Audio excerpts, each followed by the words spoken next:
You might be wondering how to remember so many features of the Indian party system and which points actually matter for UPSC Prelims and Mains. By the end of this video, you will be completely clear about this topic and able to pick out the points that can win you marks in exam answers. Have you ever imagined political parties as teams on a long spectrum, where each team wears a different color of ideas? If that image helps, stay with it, because we will start simple and build up the picture step by step. And towards the end, we will understand a key idea that most UPSC aspirants miss. First, what is a political party in one short line? It is a voluntary group of people who share political views and try to gain power through constitutional means to promote the national interest. Think of a party as a club with a plan to run the country, and the members as players who want to win elections honestly and implement that plan. Parties can be described by what they want to keep or change. Reactionary parties want to preserve old institutions. Conservative parties defend the status quo. Liberals push for gradual reform. And radicals aim for a whole new order. Another way to place parties is on the left-center-right spectrum.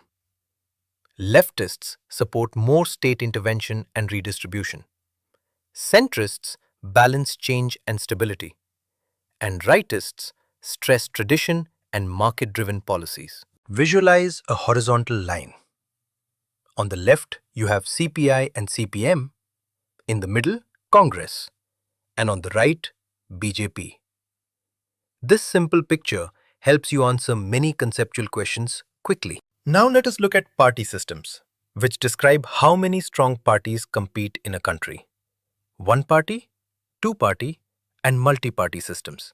A one-party system is where one party dominates and there is effectively no opposition, while a two-party system has two major rivals, like the United States or Britain. A multi-party system has many parties, and that often produces coalitions, as seen in France, Switzerland, Italy, and notably India. Turning to India specifically, there are several characteristic features that UPSC questions often probe in both prelims and mains.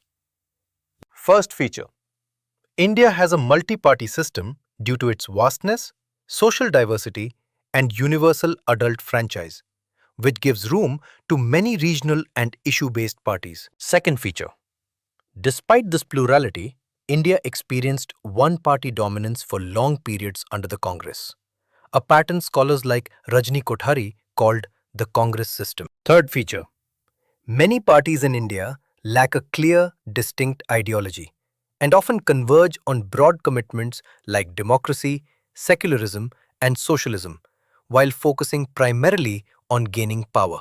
Fourth feature: personality cults are common, where parties become identified more by leaders than by coherent platforms. And understanding this helps explain electoral behavior in several states. Fifth feature: unlike Western parties formed on class or economic ideas, many Indian parties are based on traditional factors such as religion, caste, language, and culture. Sixth feature: regional parties have emerged strongly and often lead state governments, and their support becomes crucial in coalition politics at the center. Seventh feature: factionalism and defections have produced splits and instability since the late 1960s, which is important background for questions on political instability. Eighth feature: there is often a lack of an effective opposition that can present a well-organized alternative government. And this point is directly relevant for questions on parliamentary democracy and checks and balances. A quick exam tip: questions frequently ask you to identify features, contrast Indian patterns with Western party systems, or explain causes and consequences of coalition politics. So practice linking features to outcomes. Now we will simplify the legal rules for party recognition, because UPSC may test your ability to state the conditions for national and state party status in a crisp way. A party is recognized as a national party if any one of these holds. It secures 6% of valid votes in 4 or more states at a general election to the Lok Sabha or legislative assemblies and wins 4 Lok Sabha seats.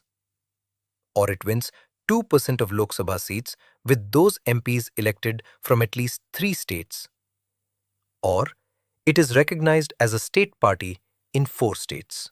Put simply, national status is about broad support across states or a clear presence in parliament from multiple regions. For state party recognition, a party must meet one of several conditions, such as getting 6% of valid votes in the state and winning 2 assembly seats, or getting certain shares of Lok Sabha votes from the state and winning seats, or meeting seat share thresholds in the assembly, or securing 8% of total valid votes in the state after a 2011 edition. In short, state recognition rewards concentrated support within a state, while national recognition requires spread across states or sustained parliamentary presence. When answering UPSC questions, always link features to examples and consequences.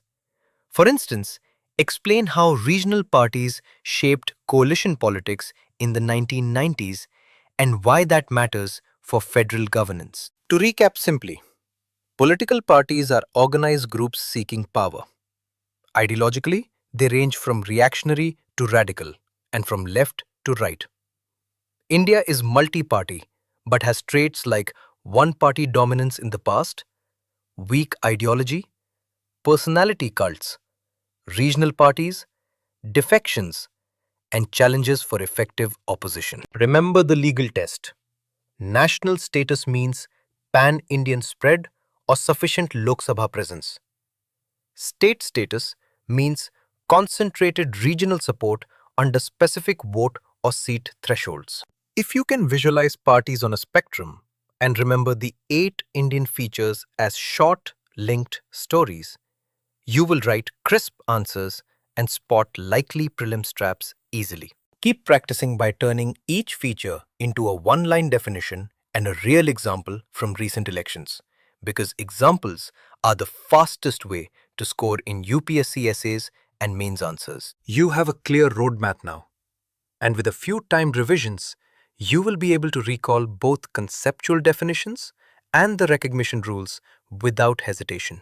If you want structured notes and quick quizzes on each feature and the recognition criteria, continue your preparation with EduRev, where these points are laid out with practice questions and memory aids. ठीक है? Good luck!